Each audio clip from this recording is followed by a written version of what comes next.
Hello, hi and welcome to DNA. मेरा नाम है लक्ष्य शर्मा, मेरे साथ है अर्पित। और इंडिया ने अपनी न्यूजीलैंड के अगेंस्ट जो उनकी सीरीज होने वाली है, उसकी स्क्वाड अनाउंस कर दी है टेस्ट की। और आपके लिए सरप्राइजिंग खबर ये है कि वापस से बुमराह को स्कीम ऑफ थिंग्स में लिया गया है बिल्कुल, लीडरशिप के लिए। जी। वाइस कैप्टन बना दिया गया है बुमराह को। तो अभी लेटेस्ट हमारे पास अपडेट यही है। और टीम बाकी जो बांग्लादेश के साथ थी, वही सेम टेस्ट स्क्वाड रखी गई है, ज्यादा चेंजेस नहीं। अक्षर पटेल एक इंक्लूजन है उसमें। आपकी बिल्कुल। स्क्रीन पर स्क्वाड आ रही है, आप पढ़ सकते हैं। तो मुझे क्या लग रहा है आपको अर्पित कि यहाँ पे कुछ डिफरेंस आएगा? न्यूजीलैंड के अगेंस्ट भी बांग्लादेश वाला प्रदर्शन रहेगा, वन साइडेड विन, या कुछ चेंज? देखिए, न्यूज़ीलैंड का गेम देखें तो अभी श्रीलंका के खिलाफ हमने देखा था, वहाँ पर भी वो डोमिनेट नहीं कर पाए थे, तो मुझे हुँ, नहीं लगता कि इंडिया के सामने भी वो डोमिनेट कर पाएँगे, जहाँ पर आपको पता है कि अब 16-17 सीरीज़ लगातार एक फोर्ट बना रखा है टीम इंडिया ने। बिल्कुल, बिल्कुल। तो होम सीरीज़ जिसमें 3 टेस्ट मैचेज़ हैं, क्रूशियल है इंडिया के लिए क्योंकि डब्ल्यूटीसी में ये अगर हम बात करें तो यहाँ पर अगर लगातार 3 मैच जीतेगी तो बीजीटी में थोड़ा आसान हो जाएगा इंडिया के लिए। हुँ, तो ये वाली सीरीज़ इम्पोर्टेंट है, इंडिया नहीं चाहेगी कोई भी मैच ड्रॉ हो और हुँ, हारे। तो उस नज़रिए से देखें तो एक अक्षर पटेल का इंक्लूज़न मुझे लगता है कि बहुत ज़रूरी था। हुँ, बांग्लादेश के सामने आप ज़रूर 3 स्पिनर्स ना उतारें, लेकिन आपको पता है न्यूज़ीलैंड इतना अच्छा स्पिन के खिलाफ नहीं खेलती। अभी श्रीलंका के सामने भी हमने देखा था कि मेंडिस ने उनको बहुत ज़्यादा परेशान किया था। उस बिल्कुल। उनके साथ-साथ जो जयसूर्या प्लेयर थे, उन्होंने भी काफ़ी ज़्यादा परेशान किया था। जी। तो 2-3 प्लेयर्स वहाँ पे जो स्पिनर्स थे, उन्होंने काफ़ी ज़्यादा परेशान किया था। हुँ, तो वहाँ से अगर मैं बात करूँ, तो मुझे नहीं लगता कि न्यूज़ीलैंड स्पिन फ्रेंडली पिचेज़ पे कुछ ऐसा कर पाएगी, इसलिए एक अक्षर पटेल भी है और कुलदीप यादव जो कि बांग्लादेश की सीरीज़ में नहीं खेल पाए थे। हुँ, लेकिन यहाँ पर मुझे लगता है कि आपको पहले मैच से खेलते हुए दिखेंगे। जी। और बुमराह की बात करें तो बुमराह का इंक्लूज़न मुझे लगता है वाइस कैप्टन इसलिए भी है क्योंकि अभी तक खबरें आई हैं, रिपोर्ट्स के मुताबिक है कि रोहित शर्मा पर्सनल रीज़न की वजह से क्या पता पहला टेस्ट आपको खेलते हुए ना दिखे। हाँ, अभी ये कन्फर्मेशन नहीं है, अगर कन्फर्मेशन होगी डेफिनिटली एक वीडियो आपको हमारे चैनल पे देखने को मिल जाएगा। जी। तो उसके लिए आप हमारे चैनल को सब्सक्राइब कर लीजिएगा। फिलहाल आकाशदीप हमको एक नया नाम है जो लगातार अब स्क्वाड टेस्ट स्क्वाड में तो इंक्लूड होता हुआ नज़र आ रहा है। और हाँ, इसके पीछे भी आपको एक रीज़न बता देते हैं, मोहम्मद शमी, हुँ, उनका इंक्लूज़न नहीं हुआ है। ये एक हुँ, सबसे बड़ा मैं कहूँगा सेटबैक है बीजीटी से पहले। बिल्कुल। बॉर्डर गावस्कर ट्रॉफी आपको पता ही है कि इसके बाद ही होना है 26 नवंबर से इंडिया के खिलाफ पहला टेस्ट और अभी अगर हम बात करें तो 11 अक्टूबर, तो हुँ, ज़्यादा टाइम नहीं है, लगभग डेढ़ महीने का टाइम है। उसके बाद आपको अगर मोहम्मद शमी प्रैक्टिस के लिए ही नहीं है अभी अगर हम देखें फिट तो नहीं है। फिट ही नहीं है, अवेलेबल ही नहीं है, न्यूज़ीलैंड इसके अलावा कोई टेस्ट होना नहीं है। हुँ, रणजी में भी कहीं उनका नाम नहीं दिख रहा, तो मुझे लग रहा है कि मोहम्मद शमी ने ज़रूर बोला था कि खबरें फैलाई जा रही हैं, फेक न्यूज़ उनका ट्वीट भी आया था कि फेक न्यूज़ फैलाई जा रही है कि मैं बीजीटी में नहीं खेलूँगा। हुँ, लेकिन कहीं न कहीं अभी भी मैं कहूँगा कि लगभग मुश्किल लग रहा है यहाँ से कि हाँ। बॉर्डर गावस्कर ट्रॉफी में हम मोहम्मद शमी को देखें, तो आकाशदीप उनकी जगह एक अच्छे रिप्लेसमेंट हो सकता है। अच्छे रिप्लेसमेंट डेफिनिटली, और बहुत सिमिलर रिप्लेसमेंट मैं तो कहूँगा, क्योंकि उस हिसाब का स्विंग है और उसी हिसाब का एक्शन। अगर आप बात भी हुँ, कर रहे थे उस दिन, जेसन होल्डर और शमी से मिलता-जुलता एक्शन है। बिल्कुल। तो उसी तरीके का आपको परफॉर्मेंस देखने को मिल रहा है। अब तक कंसिस्टेंट रहे हैं, चाहे जी। इकॉनमी की बात करिए, चाहे विकेट टेकिंग एबिलिटी की बात करिए। हुँ, शमी का एक अच्छा रिप्लेसमेंट हमारे पास है। हुँ। बट क्या आप यहाँ पे मयंक यादव का नाम इंक्लूड कर सकते थे? क्योंकि मयंक यादव ने अभी 2 मैचेस खेले हैं, हुँ। अच्छा करा है। वो एक्स फैक्टर रहता है, जो पेस, जो एक्स्ट्रा पेस रहता है।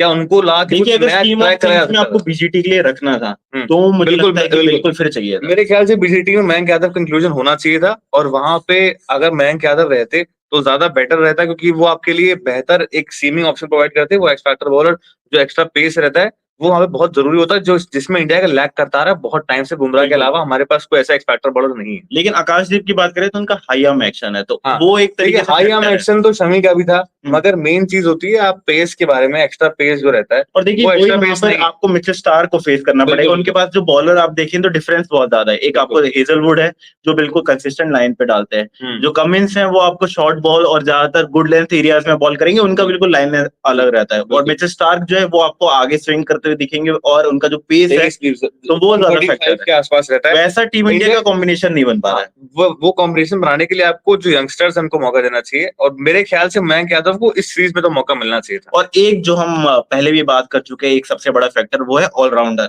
कि हुँ, ऑलराउंडर टीम इंडिया के पास जो अभी मिसिंग कर रही है कि एक भी अगर हम देखें तो फास्ट फास्ट बॉलिंग बॉलर नहीं है। ऑलराउंडर, हाँ, बिल्कुल। फास्ट बॉलिंग ऑलराउंडर अपने पास नीतीश रेड्डी ने अच्छा करा था। जी। आपको कुछ नए प्लेयर्स लाने पड़ेंगे। ऐसा नहीं कि आप टी20 में सारे एक्सपेरिमेंट कर रहे हैं, मगर आप टेस्ट स्क्वाड के लिए आपके अंदर वो चीज़ जिगरा नहीं है चेंजेस लाने का। जी। अगर आप टी20 में देख रहे हैं चेंजेस अच्छा आपके लिए काम कर रहे हैं, तो आपको वो चीज़ ओडीआई में और टेस्ट फॉर्मेट में भी अप्लाई करनी चाहिए। जी, और उसमें गौतम गंभीर हमें आपने देखा था पिछले मैच में भी देख रहे थे कि जब टी20 आ रहा है तो उसमें वो पूरे एक्सपेरिमेंटल हो रहे हैं। बिल्कुल, बिल्कुल। वहाँ पर हमें देखने को मिल रहा है कि एक विकेट कीपर के अलावा सभी बॉलिंग भी कर रहे हैं और बैटिंग भी कर रहे बिल्कुल। हैं। जी, वहाँ ऐसा उसमें नहीं हो रहा। उसमें एक्सपेरिमेंटल होना बनता भी, क्योंकि अभी टी20 वर्ल्ड कप दूर है, लेकिन जी।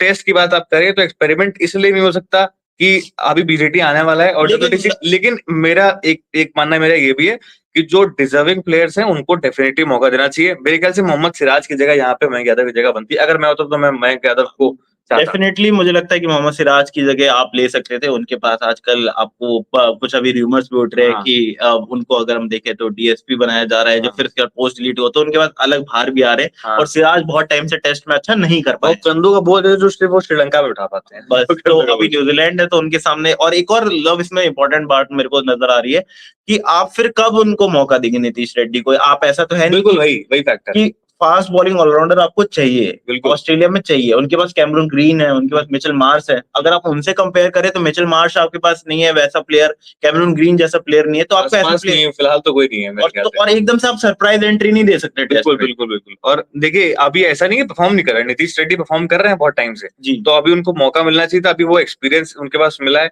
और अभी इंटरनेशनल में जो प्रेशर हैंडल करने की जो क्षमता होती है वो भी नजर आ रही है कि उनके अंदर है। और इंडिया इवन अगर आप देखें तो 3 फास्ट बॉलर खिला रही है, वहां पर आप 2 फास्ट बॉलर और एक बैटिंग, अगर हम देखें फास्ट बॉलिंग ऑलराउंडर होता तो बहुत ही मेरे को लगता है कि एक बैलेंस स्क्वाड नजर आता। यहाँ पर 2 मिसिंग लग रहे हैं, मोहम्मद शमी और मोहम्मद शमी। मेरे हिसाब से तो मयंक यादव भी मिसिंग है, क्योंकि Mayank Yadav scheme of things में होने चाहिए। बीजेटी में बहुत फायदा होता है उनके होने से। मुझे लगता है नेट बॉलर जाएंगे और फिर इंजरी का वेट किया जाएगा। हाँ तो यही हमें, आपको पिछली बार याद होगा कि ऐसा इंडिया की ऐसी स्क्वाड बन गई थी कि लास्ट में मजबूरी ऐसी आ गई थी कि एक प्लेयर और इंजर्ड होता तो फिर आपको सपोर्ट स्टाफ फील्डिंग बिल्कुल। और वो सिचुएशन भगवान ना करे कि दोबारा आए, बट अभी फिलहाल आएगी तो नेट बॉलर इस बार मयंक यादव मुझे नहीं लगता कि उनको नहीं लेके जाएंगे। 100% वो जरूर जाएंगे। मयंक यादव जाना चाहिए। एक नाम और जो बहुत टाइम से मिसिंग है, प्रसिद्ध कृष्णा।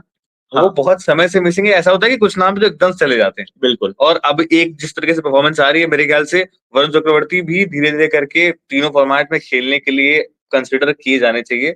चाहे आप उनकी बात करिए, आप मयंक यादव और नीतीश रेड्डी के 3 प्लेयर्स को आप देखिए, अभी उन्होंने 300 रन बनाए, 300 रन बना के आए हैं अभी मुंबई के लिए। इवन मुशीर खान बहुत कंसिस्टेंटली परफॉर्म करते हैं। चलिए उनको तो इतनी जल्दी नहीं लाएंगे, लेकिन सरफराज खान ने आपको ऐसा नहीं है सिर्फ खाली डोमेस्टिक में, इंटरनेशनल भी आए तो वहां पर भी उन्होंने एक अच्छी सेंचुरी लगाई थी और अच्छी पारियां खेली है। तो उस नजरिए से मुझे लगता है कि सरफराज को आपको टेस्ट करना चाहिए। और इवन अगर हम देखें तो एक ही ऑप्शन बचता है, वो है केएल राहुल। केएल राहुल आपको परफॉर्मेंस वैसे बाहर चल रहे हैं जी, तो केएल राहुल एक ऑप्शन बचे। पोजीशन भी ऐसी है ना, केएल राहुल की पोजीशन और सरफराज की पोजीशन लगभग बिल्कुल सेम है, कि 5वें और 6ठे वाली पोजीशन है। तो उस नजर में मेरे को लगता है कि केएल राहुल की जगह अब सरफराज एक अटैकिंग बैट्समैन है, बेटर ऑप्शन है। और फिलहाल मुझे लगता नहीं कि जुरेल की जगह बनेगी फिर दोबारा से पंत के होते हुए फिलहाल। लेकिन ये है टीम इंडिया ने कोई भी बैकअप ओपनर नहीं रखा है। ओपनिंग जोड़ी तो फिक्स है ना, रोहित शर्मा। तब भी मतलब जैसे आपने देखा कि पंत के लिए बैकअप आपके पास विकेट कीपर है, दो है, केएल राहुल और वो Dhruv Jurel. 2 wicket keeper team India backup रख रही है, लेकिन कोई भी ओपनर आपके लिए नहीं है।